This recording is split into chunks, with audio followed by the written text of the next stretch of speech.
Welcome, and thank you for joining me for Day 19 of Bible in a Year New International Version. Today we'll be going over Exodus 14, 15, and 16.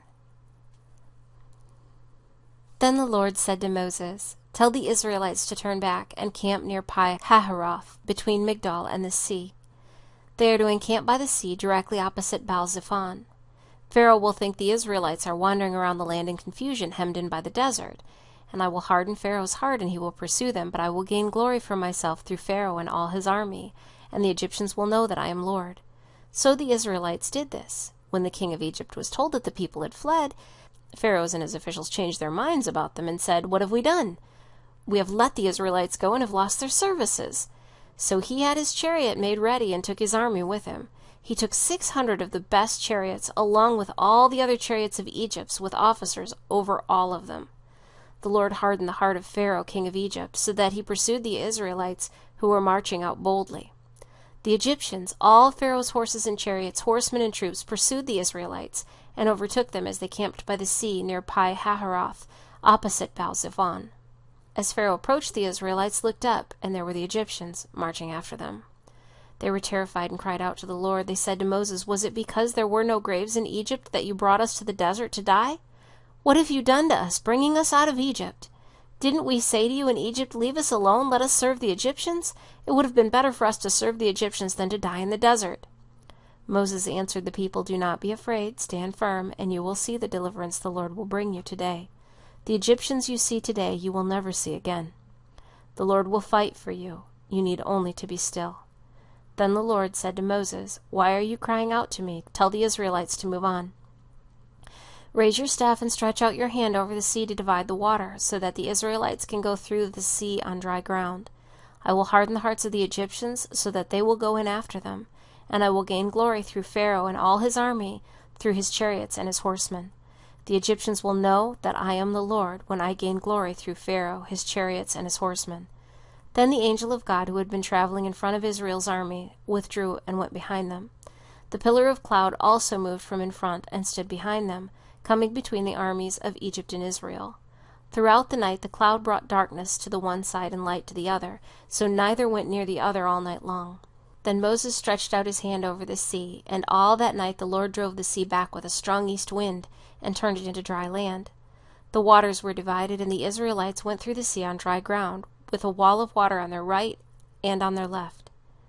The Egyptians pursued them, and all Pharaoh's horses and chariots and horsemen followed them into the sea. During the last watch of the night the Lord looked down from the pillar of fire and cloud at the Egyptian army and threw it into confusion. He made the wheels of their chariots come off so that they had difficulty driving, and the Egyptians said, "Let's get away from the Israelites. The Lord is fighting for them against Egypt."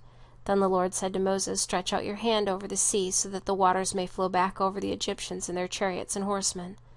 Moses stretched out his hand over the sea, and at daybreak the sea went back to its place. The Egyptians were fleeing toward it, and the Lord swept them into the sea. The water flowed back and covered the chariots and horsemen, the entire army of Pharaoh that had followed the Israelites into the sea. Not one of them survived. But the Israelites went through the sea on dry ground, with a wall of water on their right and on their left. That day the Lord saved Israel from the hands of the Egyptians, and Israel saw the Egyptians lying dead on the shore. And when the Israelites saw the great power the Lord displayed against the Egyptians, the people feared the Lord and put their trust in him and in Moses his servant. Exodus 15. Then Moses and the Israelites sang this song to the Lord. "I will sing to the Lord, for he is highly exalted. The horse and its rider he hurled into the sea. The Lord is my strength and my song. He has become my salvation. He is my God, and I will praise him. My father's God, and I will exalt him. The Lord is a warrior. The Lord is his name. Pharaoh's chariots and his army he has hurled into the sea. The best of Pharaoh's officers are drowned in the Red Sea. The deep waters have covered them. They sank to the bottom. They sank to the depths like a stone. Your right hand, O Lord, was majestic in power. Your right hand, O Lord, shattered the enemy. In the greatness of your majesty you threw down those who opposed you. You unleashed your burning anger. It consumed them like stubble. By the blast of your nostrils the water piled up. The surging water stood firm like a wall. The deep waters congealed in the heart of the sea. The enemy boasted, I will pursue, I will overtake them. I will divide the spoils, I will gorge myself on them. I will draw my sword, and my hand will destroy them. But you blew with your breath, and the sea covered them. They sank like lead in the mighty waters. Who among the gods is like you, O Lord? Who is like you, majestic in holiness, awesome in glory, working wonders? You stretched out your hand, and the earth swallowed them. In your unfailing love you will lead the people you have redeemed in your strength. You will guide them to your holy dwelling. The nations will hear and tremble. Anguish will grip the people of Philistia. The chiefs of Edom will be terrified. The leaders of Moab will be seized with trembling. The people of Canaan will melt away. Terror and dread will fall upon them by the power of your army, and they will be as still as stone until your people pass by, O Lord, until the people you bought pass by. You will bring them in and plant them on the mountain of your inheritance, the place, O Lord, you made for your dwelling, the sanctuary, O Lord, your hands established. The Lord will reign forever and ever. When Pharaoh's horses, chariots, and horsemen went into the sea, the Lord brought the waters on the sea back over them, but the Israelites walked through the sea on dry ground. Then Miriam, the prophetess, Aaron's sister, took a tambourine in her hand, and all the women followed her with tambourines and dancing. Miriam sang among them, Sing to the Lord, for he is highly exalted. The horse and its rider he has hurled into the sea. Then Moses led Israel from the Red Sea, and they went into the desert of Shur. For 3 days they traveled in the desert without finding water. When they came to Marah, they could not drink its water because it was bitter. That is why the place is called Marah. So the people grumbled against Moses, saying, What are we to drink? Then Moses cried out to the Lord, and the Lord showed him a piece of wood. He threw it into the water, and the water became sweet. Then the Lord made a decree and a law for them, and there he tested them. He said, If you listen carefully to the voice of the Lord your God, and do what is right in his eyes, if you pay attention to his commands and keep all his decrees, I will not bring on you any of the diseases I brought on the Egyptians, for I am the Lord who heals you. Then they came to Elim, where there were 12 springs and 70 palm trees, and they camped there near the water. Exodus 16. The whole Israelite community set out from Elim and came to the desert of Sin, which is between Elim and Sinai, on the 15th day of the 2nd month after they had come out of Egypt. In the desert, the whole community grumbled against Moses and Aaron. The Israelites said to them, If only we had died by the Lord's hand in Egypt. There we sat around pots of meat and ate all the food we wanted, but you have brought us out into this desert to starve this entire assembly to death. Then the Lord said to Moses, I will rain down bread from heaven for you. The people are to go out each day and gather enough for that day. In this way I will test them and see whether they will follow my instructions. On the 6th day they are to prepare what they bring in, and that is to be twice as much as they gather on the other days. So Moses and Aaron said to all the Israelites, In the evening you will know that it was the Lord who brought you out of Egypt, and in the morning you will see the glory of the Lord, because he has heard your grumbling against him.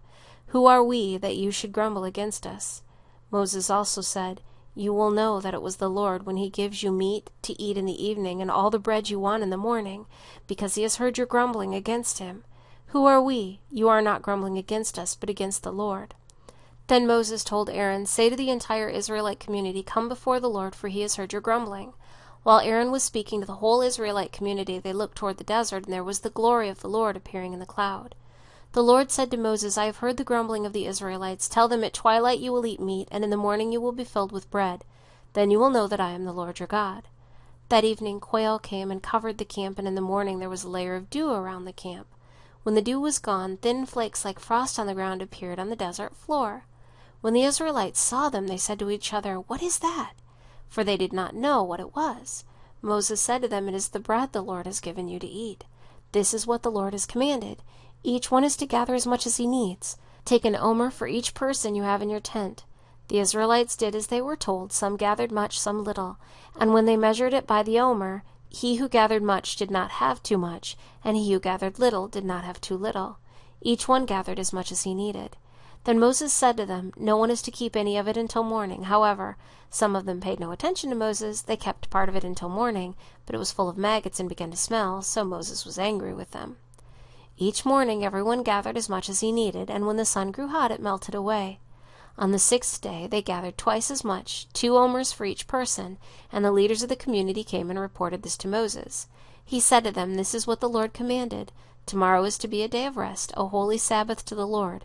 So bake what you want to bake and boil what you want to boil. Save whatever is left and keep it until morning." So they saved it until morning as Moses commanded, and it did not stink or get maggots in it. "Eat it today," Moses said, "because today is a Sabbath to the Lord. You will not find any of it on the ground today. 6 days you are to gather it, but on the 7th day, the Sabbath, there will not be any." Nevertheless, some of the people went out on the 7th day to gather it, but they found none. Then the Lord said to Moses, "How long will you refuse to keep my commands and my instructions? Bear in mind that the Lord has given you the Sabbath. That is why on the 6th day he gives you bread for 2 days. Everyone is to stay where he is on the 7th day. No one is to go out." So the people rested on the 7th day. The people of Israel called the bread manna. It was white like coriander seed and tasted like wafers made with honey. Moses said, "This is what the Lord has commanded. Take an omer of manna and keep it for the generations to come, so they can see the bread I gave you to eat in the desert when I brought you out of Egypt." So Moses said to Aaron, "Take a jar and put an omer of manna in it. Then place it before the Lord to be kept for the generations to come." As the Lord commanded Moses, Aaron put the manna in front of the testimony, that it might be kept. The Israelites ate manna 40 years until they came to a land that was settled. They ate manna until they reached the border of Canaan. An omer is 1/10 of an ephah. Thank you for joining me for Day 19 of Bible in a Year, New International Version. I look forward to seeing you tomorrow for Day 20.